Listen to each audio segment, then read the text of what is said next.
This is the series where I decided I was going to start a new business, but not only start a new business, I was going to do it on a $500 budget.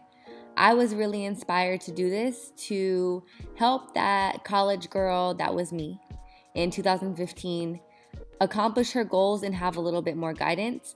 I've really enjoyed building different e-commerce brands and having a few successful ones of my own. So here on YouTube, I wanted to challenge myself and not only start a business, but only have a $500 budget.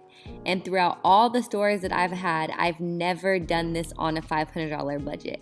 I wanted to challenge myself and hopefully inspire anybody who is wondering or wishing or thinking or doubting that they can do it too. So welcome to my series, and I hope you enjoy it. What's up, y'all, and welcome back to my channel. Salut à tous et bienvenue sur ma chaîne. So today is the day that I am finally dropping this series that I've been working on for so long. I've had an idea about this for the longest time. I've been working on it for the longest time, and I am just ready to drop it. I started a challenge inspired by you guys and inspired by myself to start a business with a $500 budget. Now, when I first started my business, I definitely didn't have a $500 budget, and I was also inspired because I'm starting 2 new businesses, and those are definitely not on a $500 budget. But this is basically going to be a boring video about the trademarks, the licensing, domains, things like that. So let's go ahead and just get right into the video. Okay, so starting off with one of the most important things is actually getting a seller's permit. Now, and before I get started, let me just go ahead and put a little disclaimer because I'm not a professional. These are the things that I did that I know how to do to the best of my legal ability. So if you guys are not in California, or you guys are in California and you guys are taking my, this isn't an advice video, this is a how I did it video. So just take everything that I say with, a little grain of salt and do your own research. But first things first for me is getting a seller's permit so that I can actually buy merchandise to sell. How you get a seller's permit is going to cdtfa.ca.gov. Now, this is where you get a seller's permit in California, and then from there you're gonna go to permits and licenses. And then from there you're gonna click register online. And then under the register tab, you're gonna click new. And then you're gonna click business activity or location. And then it's gonna ask you to sign into an account or to create an account. I already have an account, so I'm just gonna basically go off of the way that I did it because I already have one. And then it's basically gonna ask what you're selling, because there's different permits and licenses when you wanna go into selling things like alcohol, tobacco, certain electronics and things like that. But I'm just selling clothes, so it's gonna be pretty simple for me. And then it's also gonna ask what kind of entity you have, whether that's a sole prop, a S Corp, a C Corp, a LLC. When I started out as an individual. It's also gonna ask you for your social security number, your ID, your visa, your military ID, or your passport. And then you're basically gonna fill out the rest of your information. I can't tell you guys how to fill out the information because I don't know what businesses you guys are starting, but as far as clothing, it's pretty simple, pretty easy, and I got my seller's permit instantly. Next thing that's super important is getting a website. I personally love, and probably will always love Shopify. Their back end is amazing. Their e-com support is amazing. The apps that they have is amazing. The templates are amazing. It's super easy to use, and you can really get a back end look at the analytics of people who are buying your products, where they're coming from. In my experience, I've tried Wix. I tried Wix a long time ago, like in 2013, 2014. I know they personally have up their back end, but for me personally, I'm good and safe with Shopify, and that's what I'm rocking with. Now, another good thing about Shopify is they do have a 14-day free trial where you could basically try out the website, see if you like it, you can design it, and see if it's something that works for you. After that, then they do go into different plans. I believe the plans start at $29.99, $79.99, and then $299. It all kind of just depends on what you're actually needing for your website. I personally started out with the $29.99 plan, and it's worked for me. Another thing that you're gonna need is a domain. Now, a lot of these websites where you can host and have your website on their platform will allow you to have a domain for free, but it's gonna say .myshopify.com or .mywix.com. And one of the things that was really important to me when I was starting my business is the integrity and the overall look and feel of the brand.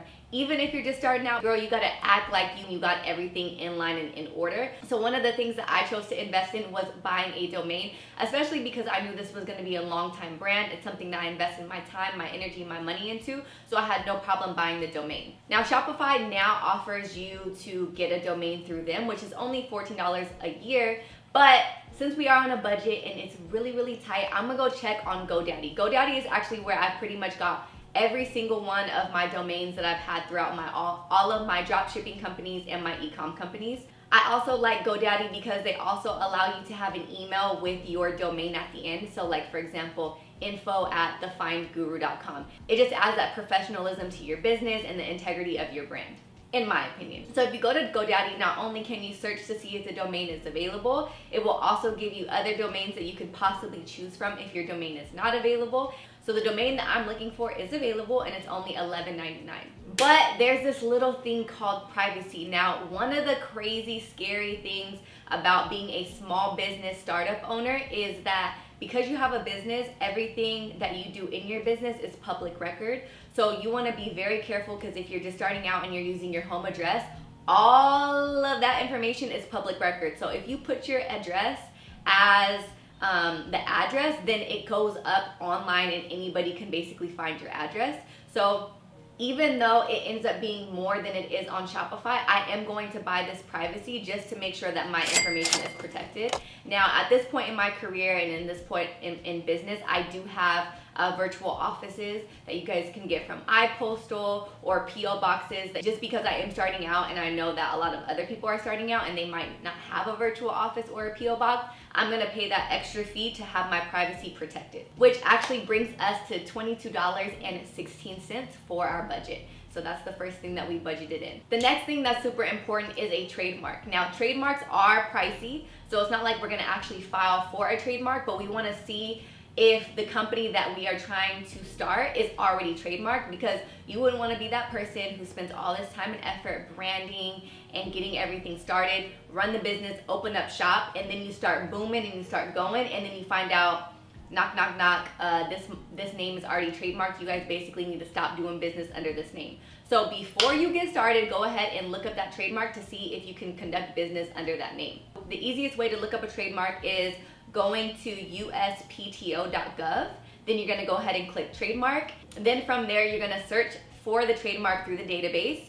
And the way I always do it is I just do like a basic word search so that anything with that name could basically come up. And then from there, you're gonna type in the name just to see if anybody has it. And then if they don't have it, then you can go ahead and start using it. If they do have it, you may wanna reconsider choosing a different name. Another thing too is you can see if the trademarks are active or inactive, and in that case you could kind of like consult with a legal professional to see what you want to do moving on in that direction. But my biggest thing for me personally in choosing these brands, I personally always wanted to check beforehand, even if I couldn't afford a trademark at that time, because I wouldn't want to be that person, like I said, who starts a brand, doesn't look up the trademark, it ends up booming, and then somebody comes knocking on my door talking about that that's their company and I can't use it. Now, another good thing with trademarks is there's different classes of trademarks. So if you open up a company called Rosewater Ivy and it's under the class of clothing, if somebody chooses to open up Rosewater Ivy under like spas or services, then in that case, because it's under two different classes, there is a chance that your trademark would get approved. Once again, that's something that you would have to consult with a legal professional, but I'm just giving y'all a little bit of game on that. So just do that before you get started. The next thing that you want to do, which is basically going to be the bread and butter of this business, is open up an Instagram account and a Facebook account. So the number one thing that's most important is actually Facebook and not Instagram, because Facebook actually has all the back-end analytics that's gonna make your company in the future thrive. So to make a Facebook account is super easy. I'm pretty sure you guys already know how to do that. If you don't have a Facebook account, you need to make one, because you can't make a page business account unless you do it through a personal account. So first, make a Facebook account. Then you're gonna wanna click in the corner and click create. And then you're gonna click page, and then you're gonna choose, in this case, I'm choosing a business. After that, it's gonna ask you to basically put the store name and also the type of business, and then it's also gonna ask you to upload a photo. and also upload a cover photo. So next, you're gonna wanna connect your Facebook to your Instagram. So to connect to IG, you're gonna go to settings, and then from settings, you're gonna go to account, and then from account, you're gonna go to business account, and then you're going to connect it to Facebook. Most of the time, if you have these within the apps, then it kind of automatically connects, but I'm gonna just put a screen recording so that you guys can see exactly what I did. The reason why Facebook is actually more important in this case than Instagram is because there's something golden called the Facebook Pixel. Now, the Facebook Pixel basically tracks every single person that goes to your site and is able to tell you their buying behavior, certain demographics, things that they're liking, things that they're clicking, things that they're adding to their cart, things that they've gone all the way to checkout and then they stopped and they abandoned their checkout, things that get the most clicks, things that get the most hovers. It's basically gonna tell you everything. And then in this case, a lot of people don't like this, but I know all of us have been on a website and we're trying to buy this dress or trying to buy these shoes, and then the next day we're on Instagram and then we see an ad for that exact item. That's basically because of the Facebook Pixel. So the Facebook Pixel allows you, once you have the budget and you're a little bit more knowledgeable, to target Facebook ads to people who have already clicked on your items. So this Facebook Pixel is important. So to get this Facebook Pixel, you are going to go to the Business Manager. And then from the Business Manager, you're gonna go to the top of the 3 lines and then go to Pixel. Then you're gonna create a pixel because you don't have one. This is a new Facebook account, new business account.